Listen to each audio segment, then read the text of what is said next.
Welcome to the deep dive. Okay, let's get into it.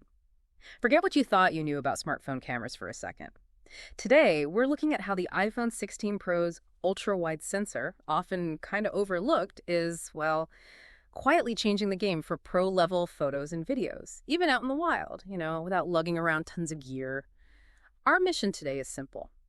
Explore the iPhone 16 Pro's camera, see how it actually holds up in those really demanding real-world situations, the kind that push tech to its limits. Exactly. And to do that, we've gathered some really insightful material. We've got this extensive field review from Austin Mann, a professional travel photographer. He took the 16 Pro to Kenya, really put it through his paces. Plus, we have Apple's official specs, the comparison data. And then lots of useful bits from tech analyses and what users are actually saying. We're going to try and pull out the most important stuff from all of these viewpoints for you. Right. So the big question, borrowing from Austin Mann's approach, is basically, okay, let's unpack this. How will this new tech actually make your pictures and videos better? Let's jump right in. Starting with Austin Mann's trip to Kenya. This wasn't just a quick test run. He covered over 1,000 kilometers, took, 10,000 photos? 10,000 photos, and over 3 terabytes of ProRes video footage. Yeah.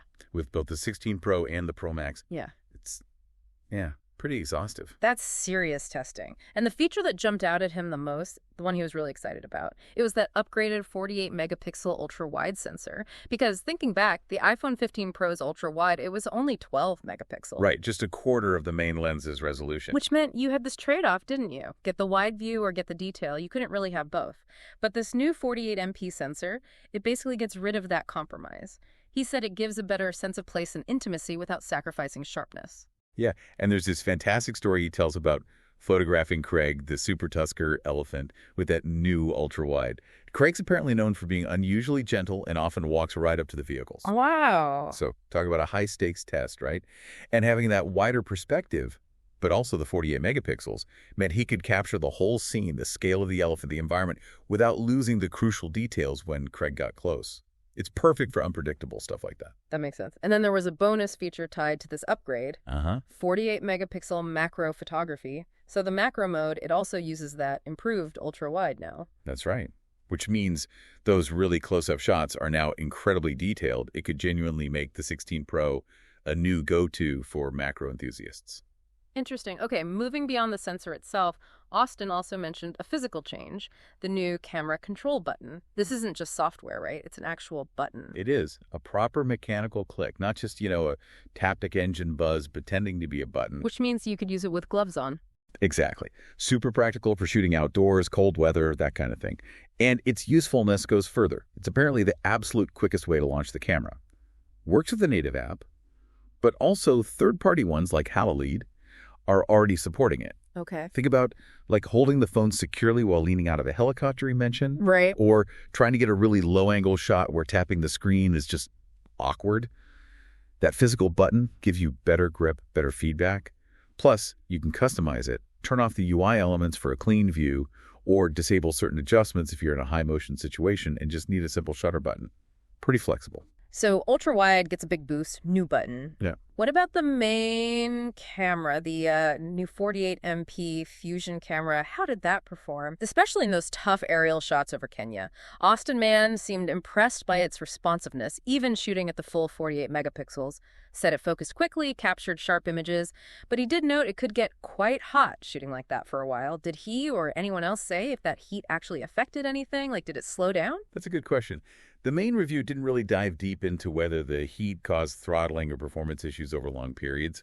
It's definitely something pros would need to keep an eye on during, say, a long, continuous shoot. But thinking about pro use, let's talk video. The pro video capture and workflow upgrades. These are really significant.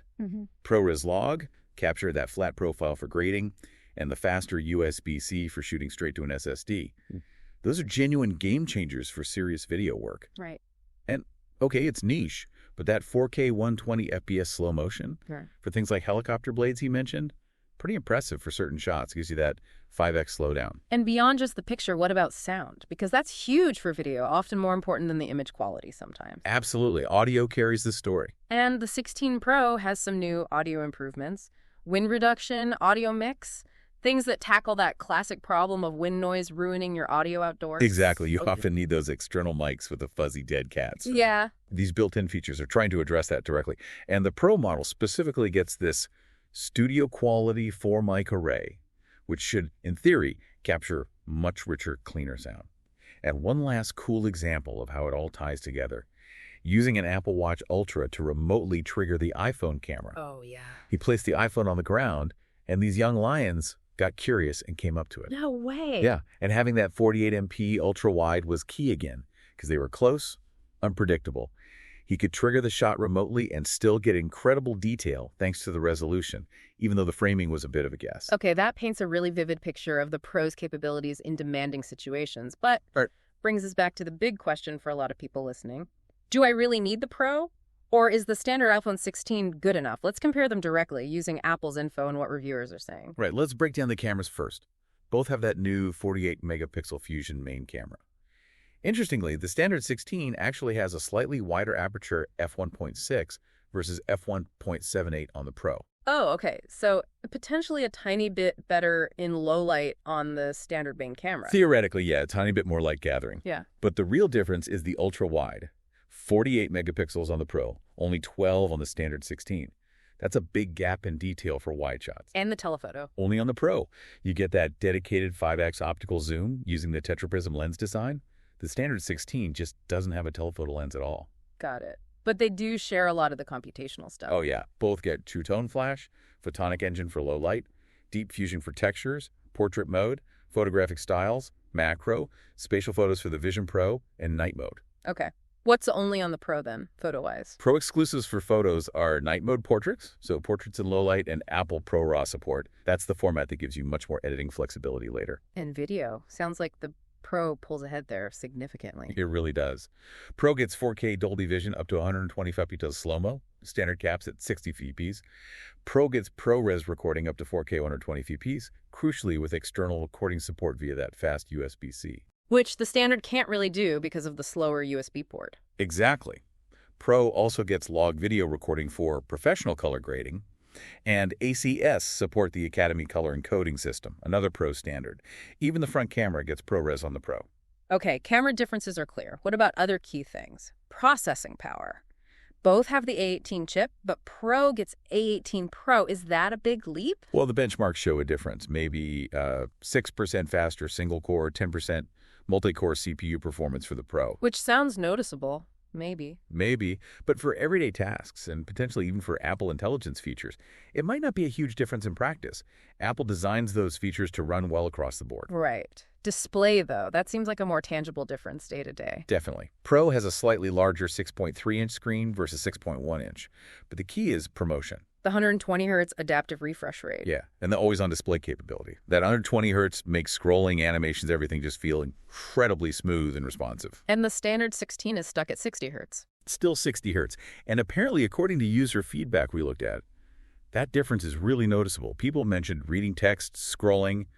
They felt it was quite jarring compared to 120 hertz. Some even felt kind of pushed to the PRO just to get a decent screen. That's strong feedback. And connectivity, you mentioned that the USB-C speed difference. That's huge for video pros needing external recording. Massive difference. USB 3 speeds, up to 10 gigabits per second on the Pro versus old USB 2 speeds, 480 megabits per second on the standard. It dictates whether you can realistically shoot ProRes externally. But core features, they both have the essentials. Oh, yeah. Both get the action button, Face ID, the same strong IP68 water resistance, 6 meters for 30 minutes. Both have crash detection, fast charging, and those important satellite features, emergency SOS, roadside assistance, even messages via satellite. Okay.